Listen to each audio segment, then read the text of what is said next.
Bridget Carpenter, this mini-series, 11, 22, 63, that just finished airing on Hulu and is there for the rest of time on Hulu. It's never finished. It's not finished. It's just looping and looping. How did you come to the project? Everybody, not everybody, but a lot of people had read the book by Stephen King. I had read it too. I'm a lifelong Stephen King super fan. And I had read the book for fun, and I knew everybody at Bad Robot, but had never had the opportunity to work with them. So JJ and another executive there, Kathy Ling, called me up and they said, you know, do you know this book? And I said, I do. I totally know this book. And they said, well, we have the rights. We're thinking of making it a mini series. And I was like, please, I'll come in today. I'll come today, tomorrow, whenever. And then I went in with not really not a big clear plan, but just love and enthusiasm and passion, because not only do I love Stephen King, but I love time travel stories. So this just felt like, I love time travel. I love it from Primer. I love Looper. I love Peggy Sue Gets Married. I kind of went in and just rattled off a list of my favorite time travel shows. And then I talked about why I thought the book was important. And they, I think, got tired of me talking at them, and they gave me the job. just to move you on out of the office. That's right. They were like, we have to get to lunch, please. You know. Well, Bad Robot, I mean, you can't get a better group than that in the past decade or more. What about them, now that you've had the experience, what about them impressed you? You know, there's a couple of things. One, their sensibility is so smart. I think when you think about Bad Robot and you think about JJ, you know, you think about a puzzle, a mystery, something that is intelligent and compelling. And the show that I wanted to make out of 11/22/63, I always wanted the viewer to be chasing behind the show, to be catching up. And so in a sense, that sensibility, it was something that we all really shared. And we also share, JJ and I particularly talked a bit about, we both, actually our first conversation, JJ and I's first conversation was about a Twilight Zone episode that we both loved called Walking Distance. And it's about sort of inadvertent time travel. And there was something about, I had always come to this project and this idea with an idea of matter-of-factness, that I did not want it to seem fantastic. It wasn't a fantastic genre science fiction idea, even though there's an idea of time travel at its core, that it was just a story, and you would take for granted that one single fantastic element, which is time travel. You know, you walk into a pantry and then you come out in 1960. So coming at it from a sort of idea of both matter-of-factness and then with an idea of real storyteller's pace was something that we kind of got right off the bat. Well, now that I know that, it makes so much more sense. Not that it wouldn't anyway, but because of that reason, then you need an actor that you would just believe, like Chris Cooper, to explain this whole thing to you. Yes. That, you know, it's so funny that you say that about Chris Cooper, because I wrote to him and I asked him to take the role. And you know, you always want to, when you're asking an actor, you know, a great gifted actor like that to do something, I want to tell them the truth about how I feel about them, but you don't want to kind of pile on flattery. And the thing that I wrote to him in the letter was, no matter what you do, I always believe you. And that was, so it wasn't only his acting chops and how compelling he is, but I was like, that's the quality that he has, is I always believe he's telling the truth, no matter what role he's in. So it's funny that you single out Chris Cooper, because that's exactly right. Yeah, I think of him like, if you've done it in any other decade, a Gene Hackman or a Morgan Freeman or somebody like that you just, whatever they're in, you just believe them. There's a groundedness, you know, you go, we're in this world. I have to pay attention. Also, and you know, like the old cliche is true with Chris Cooper, I would listen to him read the phone book, you know. Well, tell us about working with Stephen King. He had to have his, I'm sure he had his fingers in this in terms of what he wanted. He did, it is still one of even though we're done making it, I still pinch myself because he and I are now friends, and I can't believe that. I feel like if I could go back and tell my 13-year-old self that you were going to be friends with Stephen King and you're reading his Firestarter now, I would not believe it. So working with him was a joy. He is so smart. He is so kind and generous. And I will say that one of the things he gave me as a great gift was he empowered me. And he said, I love your work. I want you to dramatize this. He had, veto rights over every single thing that we did, be it from casting, directors, composing, and certainly the writing, every moment. And he never used it. So Wow. it was quite amazing. And when I deviated from the book, as I did a couple of key places in order, I think, to serve the more dramatic pace of the story, I would call him or I would email him and say, this is what I'm thinking of doing.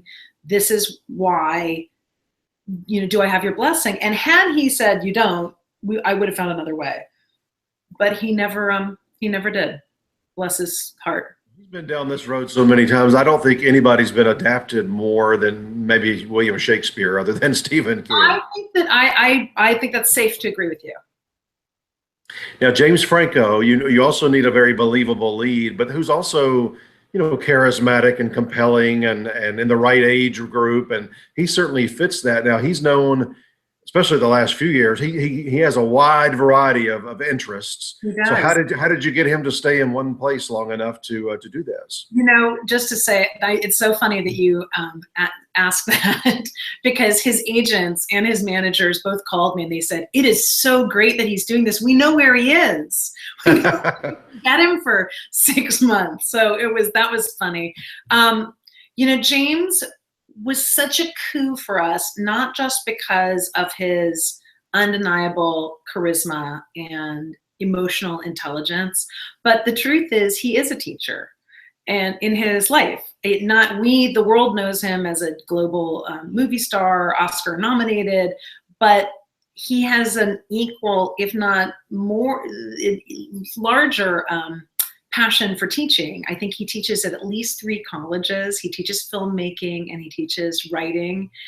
And he came to this character with a real sense of affiliation.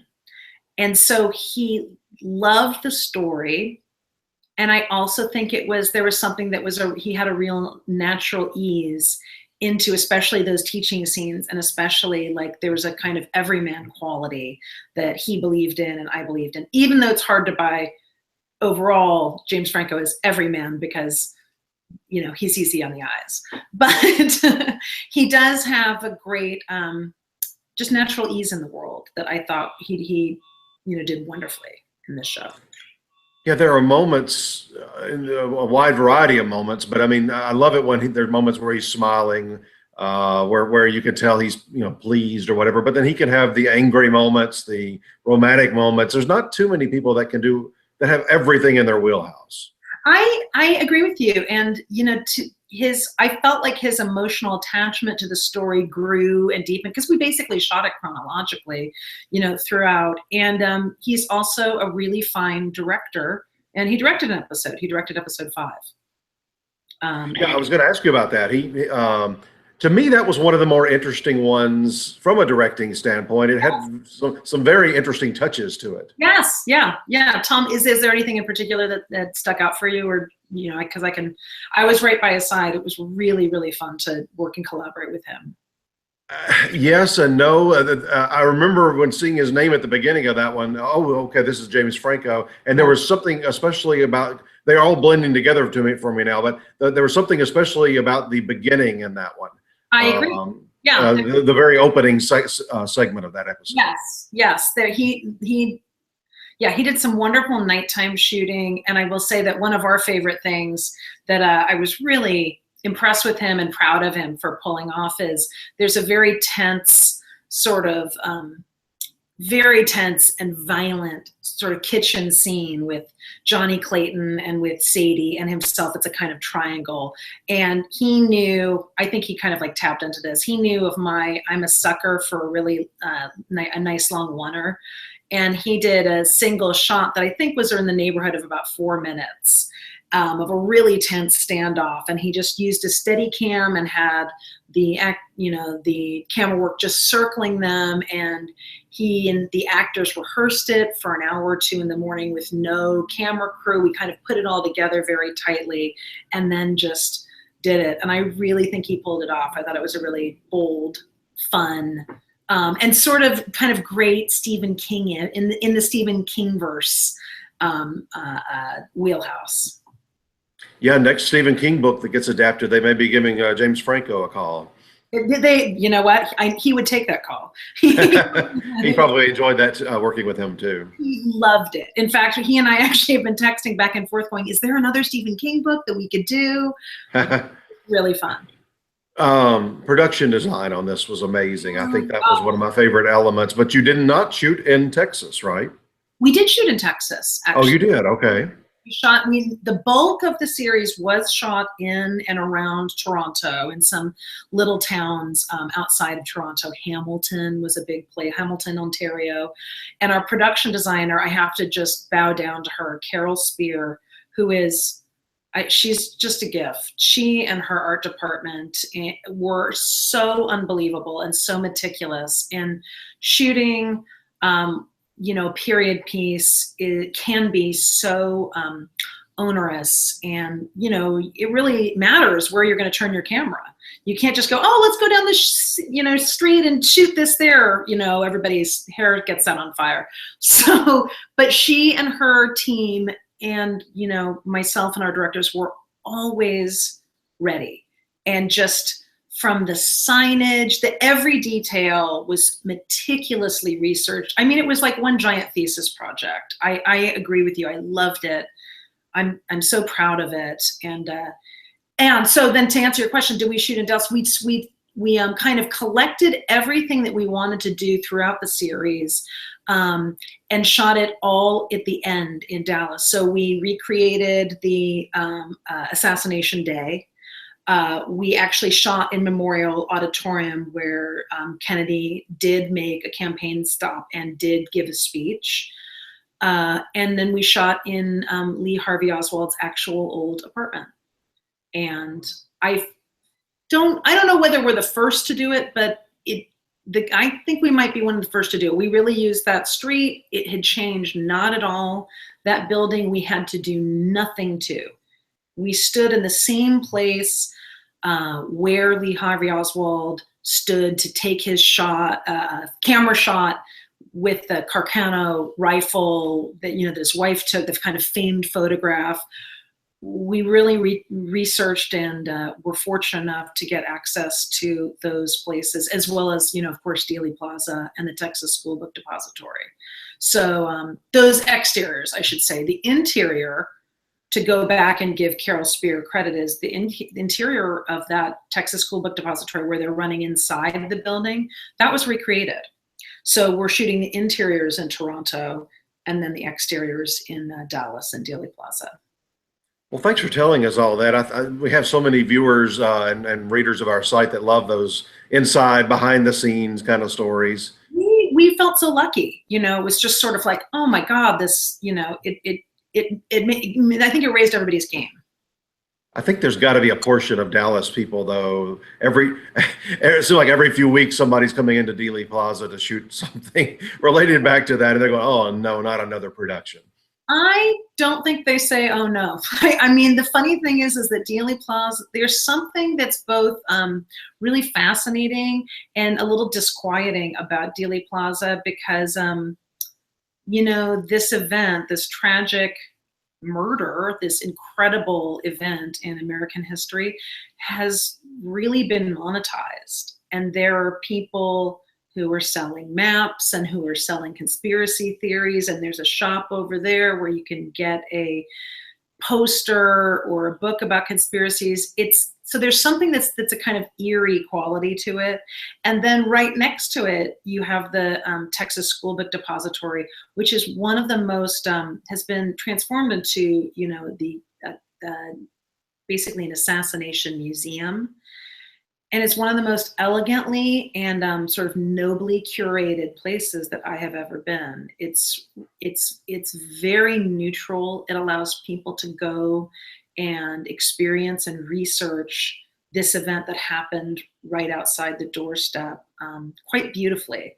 So it's a fascinating place. And also, spoiler alert here, we really haven't given away anything. But I am going to give away something here. So if you haven't watched this, go away. The ending, not too much of a spoiler, but it's just a nice, touching ending and a way to reunite not two actors that work together, but two characters from the project. Yeah.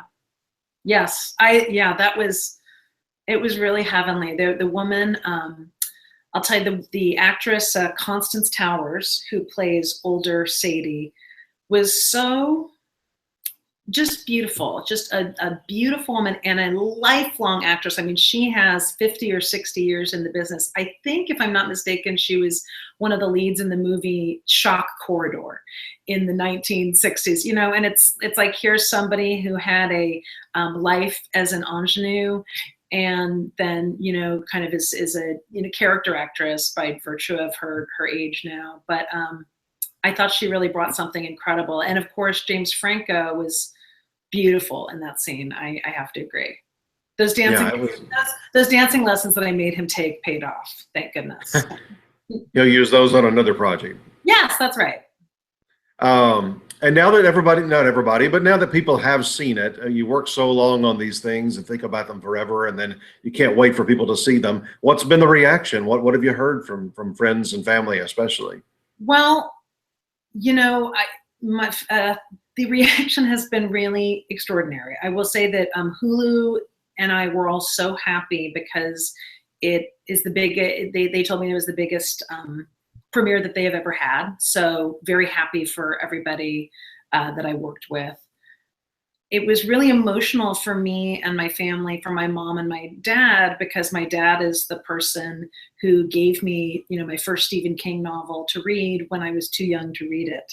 So I had to kind of like give him props and thank him at the same time. He was thrilled. They love it. It was a little violent for my mom, but the romance sort of carried the day. And, you know, most satisfyingly, I will say, is that Stephen King was happy and loves it. I think that was the thing that meant and means the most of all. Because I think the world of him, and to sort of have the honor and the privilege of adapting his work and trying to pour myself into it, but serve that story. The fact that he's happy it feels like a big win. Well, congratulations. You know, we're an awards website, so we're hoping all these Emmy voters that visit us or get our newsletters will remember 11/22 in a whole bunch of categories. Oh, I hope so too. I think that people really showed up and poured themselves into it. So thank you for talking about it. Well, congrats again, and have a great summer.